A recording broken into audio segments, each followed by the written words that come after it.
Since I'm playing in Columbus for the weekend with my best friend Bunny, we decided to stop at the Kelton House. It's a small house museum that is in Columbus, and I don't know anything about it. So let's go see what we can find out. Fernando Cortez and Sophia Stone Kelton built this house in 1852. It was the last residence on East Town Street and was surrounded by pasture land. Ardent abolitionists, the Keltons were members of the local anti-slavery society. Family tradition states that runaways were hidden in the barn at the back of the house in the 300-barrel cistern just east of the house, or sometimes in the servants' quarters. This room's wallpaper matches the floor. Floral wallpaper, floral floor. Same as the entryway. Geometric wallpaper, geometric floor. Same tones too. I like it. Yeah. Great. It is so Victorian. They love their detail, and the clock is lovely. Boat. Oh my goodness. Boat. It is rocking with the ticking of the clock. That is adorable. Yes. So tell me about the front formal parlor that we are in. Most of the time it would be closed off. The windows would be closed, the blinds would be closed. So just furniture like would be- in Farmer Boy, Almanzo, that front parlor is always closed, only guests come in? Is Only that guests. So weddings and funerals, they could open both parlors up and have a dance in here, you know, a nice line dance. tall? Mrs. Kelton liked to keep an eye on her children. Didn't want her boys downtown and dogs playing pool. Didn't want her girls, you know, the reputations, they couldn't do a Oh, whole lot well, outside yes. the house anyway. So she would host balls here. She had a pool table set up Whoa. in the next room. So you'd have a ball in I guess this they would call it a area. helicopter mom these Yeah. days.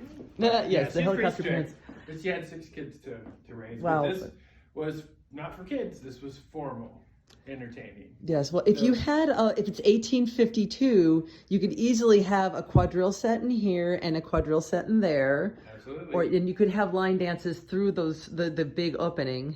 Yep. So this door obviously easily closes. Is this like giant pocket doors in here? They are. Let me show you.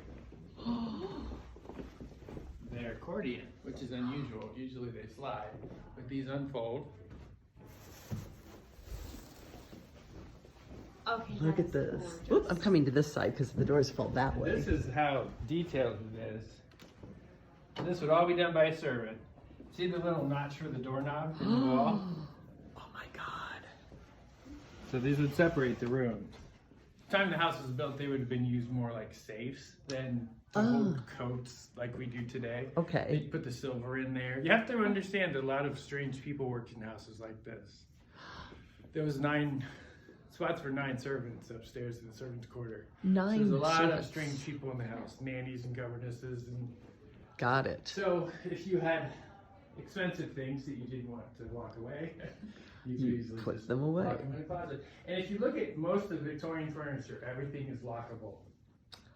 Ah, yes. All the cupboards, all the chest of drawers, they all have locks.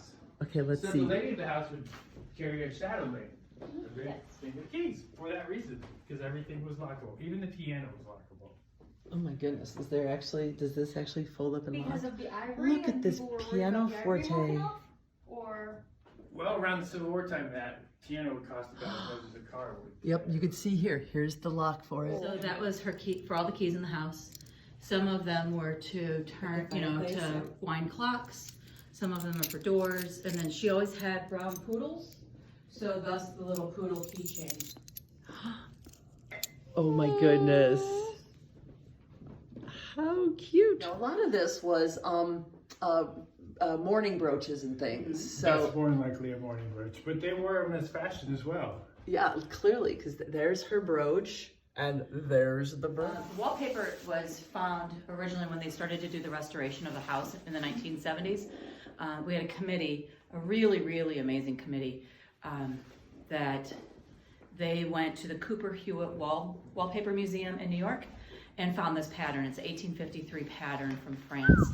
And so they sent the pattern then, they got a slide of it, sent it to Scalamandre Wallpaper Company, and they reproduced it for us.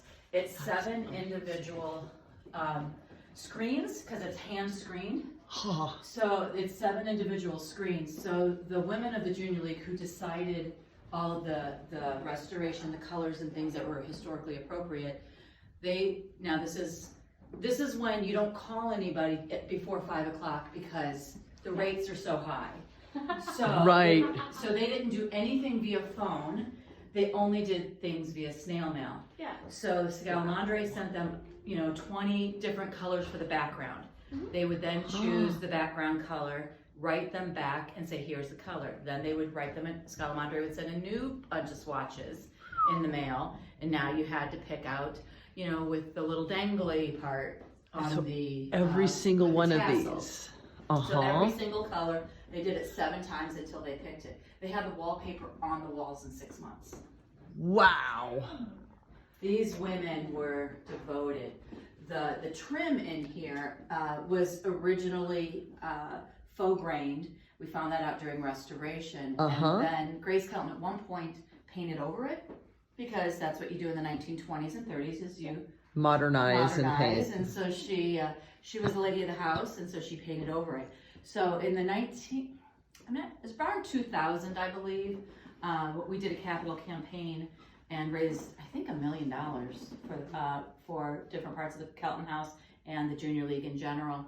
And one of the things we did was he hired this artist from Virginia who did this. Okay, I never can remember which castle it was in England that burnt down or it had a big fire. Westminster? No, Buckingham? No. Balmoral?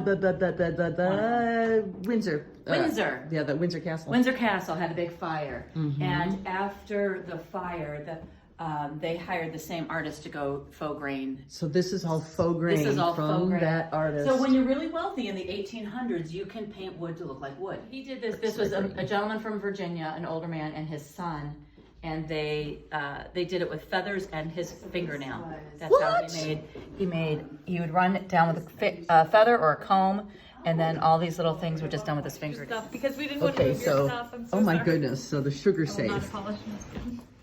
So first you're in the cabinet, you pull out the drawer, and there's the sugar safe.